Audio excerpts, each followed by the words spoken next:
నూతన ఆలోచనలతో సాంకేతికతను అభివృద్ధి చేయడం ద్వారా సరికొత్త ఉత్పత్తు వచ్చని Cyient foundation chairman doctor V R. Mohan Reddy పేర్కొన్నారు. రాష్ట్రంలో పైలట్ ప్రాజెక్టుగా విశాఖలో ఏర్పాటు చేసిన ఇన్నోవేషన్ క్లస్టర్ను బుధవారం ఆయన ప్రారంభించారు. సాగరతీరంలోని ఏయూ కన్వెన్షన్ సెంటర్లో జరిగిన ఈ కార్యక్రమంలో ఆయన మాట్లాడుతూ వివిధ సంస్థలతో తాము కుదుర్చుకున్న ఒప్పందం ప్రకారం నూతన ఆవిష్కరణలకు సిఎస్ఆర్, కార్పొరేట్ సామాజిక బాధ్యత కింద ప్రోత్సాహం అందిస్తున్నామని చెప్పారు.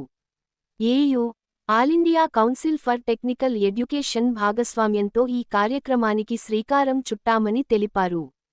ఏయూ ఉపకులపతి ఆచార్య జి.పి. రాజశేఖర్ మాట్లాడుతూ 31 దేశాల్లో అంకుర సంస్థలు నెలకొల్పిన సైయెంట్ సంస్థ విశాఖలో ఇన్నోవేషన్ క్లస్టర్ ఏర్పాటు చేసి విద్యార్థుల భవిష్య అత్తుకు బాటలు వేయడం అభినందనీయమన్నారు.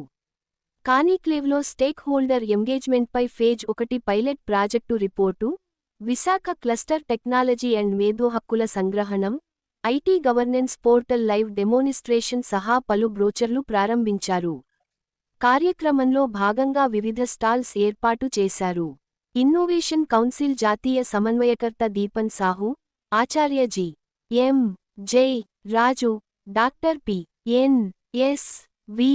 నరసింహం తదితరులు పాల్గొన్నారు. That dancing fountain was to cool the computer. That's the amount of water that's required for cooling the computer. And what was the power of this computer? In your hand or what you have in your bag. That dancing fountain was to cool the computer. That's the amount of water that's required for cooling the computer. And what was the power of this computer? In your hand or what you have in your bag.